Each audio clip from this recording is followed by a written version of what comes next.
This is a presentation on Florence Nightingale. Throughout the presentation, we will look at the life and leadership skills that Florence Nightingale exhibited. Lady with the Lamp, Angel of the Crimea, Ministering Angel, Almoner of the Free Gifts, the Lady-in-Chief, and Heroine of the Hour are just a few of the names bestowed upon Florence Nightingale for her sacrificial service to others. By looking at the life of Florence Nightingale and her contributions to others, healthcare, sanitation, and military reforms, this presentation will support the fact that Florence Nightingale is considered a leader according to the trait, skills, behavioral, path goal, and servant leadership theories. Here is an overview of what you can find in this presentation. We will have a brief biography of Florence's life, then look at the 5 leadership traits, a scriptural comparison, and the conclusion. Florence Nightingale was born on May 12, 1820, to William and Fanny Nightingale in Florence, Italy, which is how she got her name. She has one sister, Parthenope Nightingale, who also was named after a city in Italy. The Nightingales were considered a wealthy family, and they had 3 family estates, Lea Hall, Lea Hurst, and Embry Park. Keeping with the protocol of the Victorian age, the Nightingales hired Miss Sarah Christie as the governess for Parthenope and Florence. When Miss Christie married, William Nightingale decided he would continue his daughter's education himself. Mr. Nightingale wanted to educate his daughters beyond what was typical for a young English lady to learn, so he taught his girls history, philosophy, and many languages, including Greek, Latin, German, Italian, and French. Florence loved learning new things and became very proficient in her studies. Although Florence did learn the traditional lessons of young English ladies, such as painting, drawing, needlework, and how to keep house, she preferred the unladylike subjects of physics, chemistry, astronomy, and mathematics. Florence developed a love for nursing and caring for others at a young age. Both William and Fanny Nightingale came from large families, and with such large families, someone was bound to have an ailment. At the age of 9, Florence began keeping records of her relatives' illnesses and the remedies for each illness. Florence would also care for and heal her sick dolls using the same remedies that were used on her ailing relatives.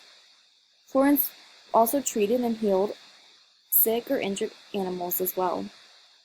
In 1837, an influenza broke out among the Nightingale household, and Florence helped to care for the ailing servants and her ailing family members. At the age of 16, Florence had an incredible experience. While alone in her bedroom one night after caring for the ailing at Embry Park, Florence heard the voice of God speaking her name, calling her to a life of service. Florence was not quite sure what this calling was, but on that day she committed to follow God wherever He led her for the rest of her life. It did not take Florence long to come to the belief God was calling her towards nursing. Florence asked her parents if she could go to the Salisbury Infirmary and study to become a nurse. Her family was outraged and against this and refused to let Florence go. Up until this time in history, nursing was not looked upon as a profession that a gentle Victorian young lady would go into, and so that's why the Nightingales were so outraged that Florence would even consider such a profession. The rejection devastated Florence, yet she did not give up. So she began leading kind of a double life. She would play the role of a Victorian English lady during the day, doing everything expected of her by her family. But at night, Florence would study anything she could find on health, diseases, and nursing. On her 30th birthday, Florence's life purpose became, "O Lord, thy will, when she heard God call her a second time. She would also meet Madre Santa Colomba, which encouraged Florence to follow God's calling no matter what the cost. In 1850, Florence had the privilege of visiting the Kaiserswerth Institute, where she got to observe nurses in training, and this visit only intensified Florence's desires to become a nurse. At the age of 32, Florence got the opportunity she had been waiting for. She was hired to become the superintendent of the care of sick gentlewomen, which was a nursing home for retired governesses. Florence immediately began making improvements to the building and how the patients were cared for, and how things were run. This allowed She also opened it up so everyone was admitted regardless of their religion. Because at this point in time, the Catholics were not allowed into this facility because of they were looked down upon at this point in history. And when the cholera outbreak broke out, she cared for many during that time as well. The Crimean War soon followed. Britain and France declared war on Russia on March 28, 1854. A report was written explaining the deplorable conditions of the hospitals. And in October of 1854, Florence accepted the position of superintendent of the English General Military Hospitals in Turkey. She was to go and oversee the nurses in the hospital, which she had 40 under her care at this time, and to see what she could do to improve the conditions of the hospitals. She began her job at the Barracks Hospital in Scudera. Although she received opposition from the doctors because they did not want any woman there coming and trying to take over, Florence did not back down and ended up saving thousands of lives by improving the way patients were cared for and improving the conditions of the hospital. It was during her service during the Crimean War that earned her name the numerous names that were bestowed upon her from grateful patients, reporters, and Queen Victoria. Lady with the Lamp may be the name that she is most known as she would go through the wards at night, carrying a single lamp, checking on the patients, and even praying for them and helping them in any way they could. She would also go and visit the war hospitals and army camps along the Crimean Peninsula, and she began to make positive changes in these hospitals as well. However, during one of these trips, she contracted the Crimean fever at one of the war hospitals, and sadly, she would never return to full strength or health again. However, she did not let her poor health stop her from fighting for healthcare improvements. Once the Crimean War was over, she quietly returned home to England, where she would write many books and reports on ways to improve healthcare, sanitation, and the army barracks. Florence would use these statistics, graphs, and charts to support her findings, along with the many journals she had written while in Scudera.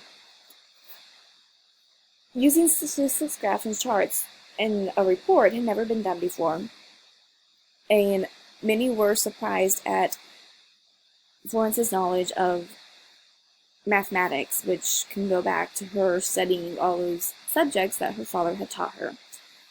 Because of her work with the statistics and graphs, she was admitted into the Royal Statistical Society in 1858. She invented the coxcomb, which is known today as the pie chart.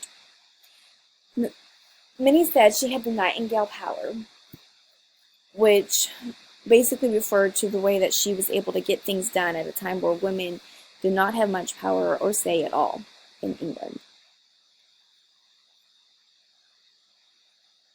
So many people were grateful for the work Florence had done during the Crimean War that they established the Nightingale Fund to be used to start the Nightingale School of Nursing. On July 9, 1860, the Nightingale School opened with 15 nursing students. Although Florence's health prevented her from overseeing the nurses personally, she was still very active in the nursing school. She chose Sarah Elizabeth Wardroper to be the superintendent of the school and relayed to Sarah how she felt the school should be run. The students would write reports to Florence, and Florence would write the students back with advice and encouragement. When Florence's health wouldn't allow, the students would come to her and report to her in person at her house. After seeing how well the Nightingale School was run, other hospitals and schools were opened to resemble the Nightingale School. Florence continued to be influential in making changes in the healthcare profession throughout the rest of her life. She was even influential in improving the conditions of the workhouses in England and in improving sanitary and health conditions in India.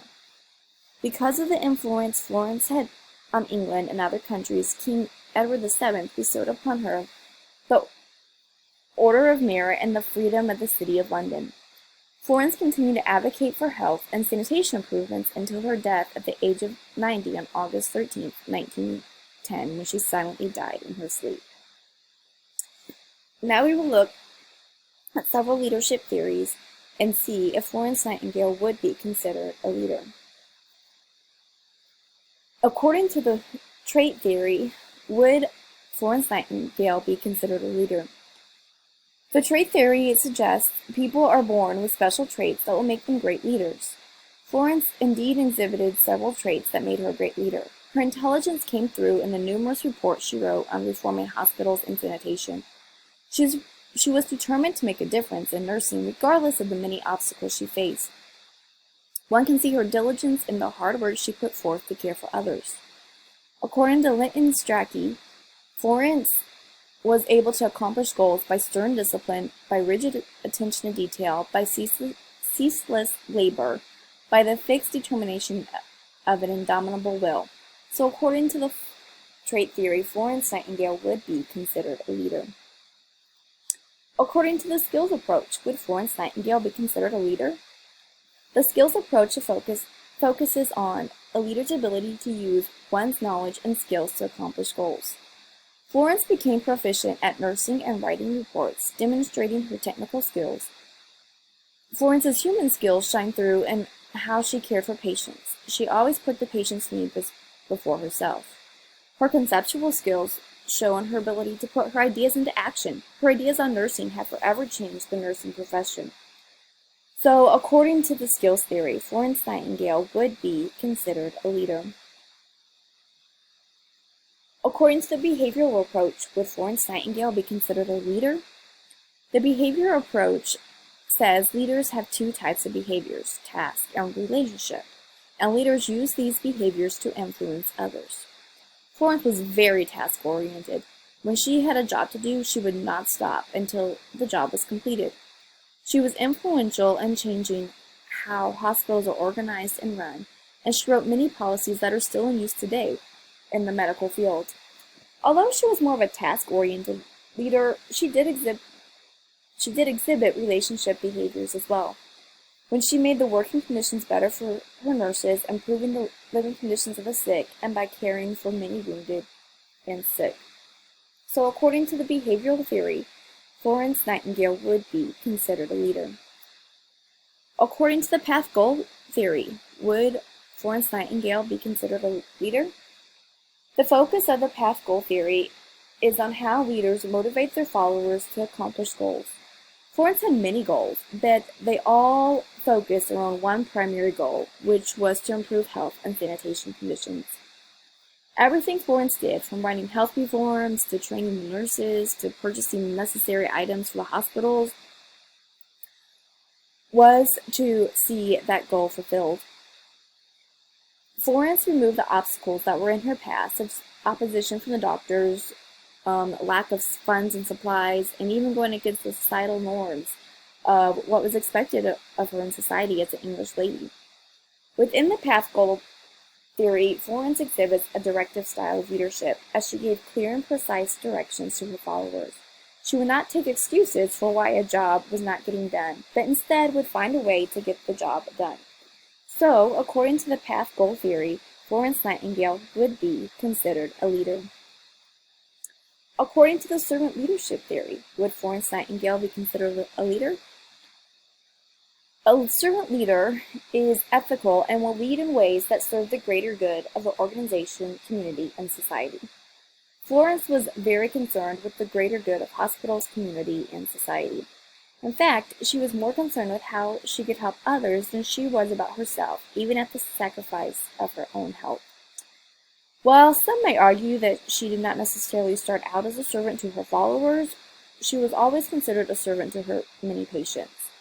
Florence exhibited the 10 characteristics of a servant leader, which are listening, empathy, healing, awareness, persuasion, conceptualization, foresight, stewardship, commitment to the growth of people and building community, and how she cared for her patients. These characteristics allowed Florence to see the big picture when it came to health care, to know what her patients and nurses needed, and to persuade others to help improve health care, and to make things better for the patients, nurses, and doctors. So according to the servant leadership theory, Florence would be considered a leader. Now we're going to look at some scriptural comparisons of Florence Nightingale. Noah was called of God to build the ark. Others did not understand this calling that Noah had and even thought he was crazy. And Noah refused to give up and continued to do what God called him to. Just as Noah had a call from God, Florence knew God was calling her to nursing, and she was questioned by many about this call. Yet she refused to give up and continued to do what God called her to do, just as Noah had done. Joshua showed bravery and courage, and so did Florence Nightingale. It took bravery to attend to the sick and the wounded and to visit the war-torn lands of the Crimea. It took courage to go against the societal norms for an English lady to become a nurse.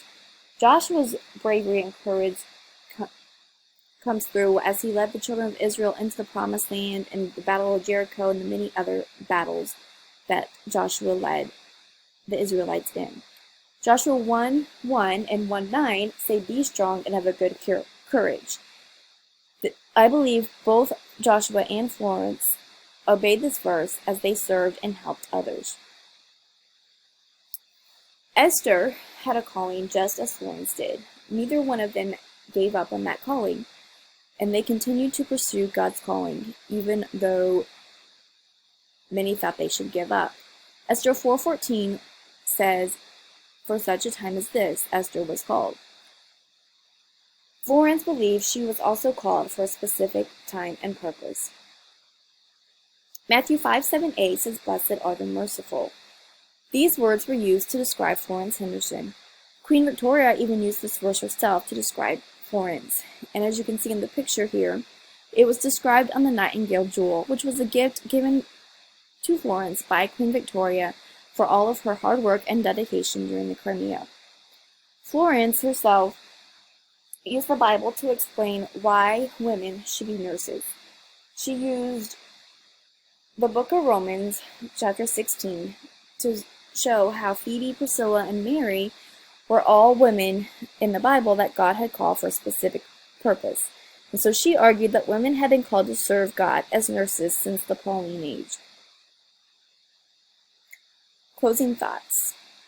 Would Florence Nightingale be considered a leader? Florence Nightingale never sought attention, credit, or accolades for herself. Florence gave God the credit for her accomplishments when she said how inefficient I was in the Crimea.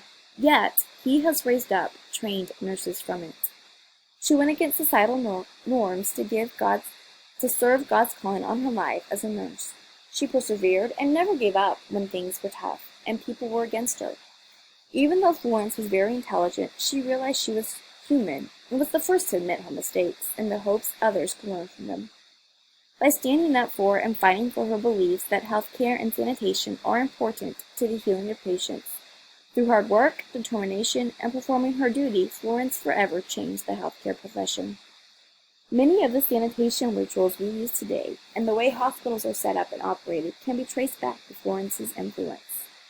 Although Florence Nightingale never considered herself a leader, I do believe Florence Nightingale was a great leader who will forever have an impact on healthcare, the nursing profession, and how hospitals are run. These are lists of the resources that I used as I learned and studied about Florence Nightingale's life.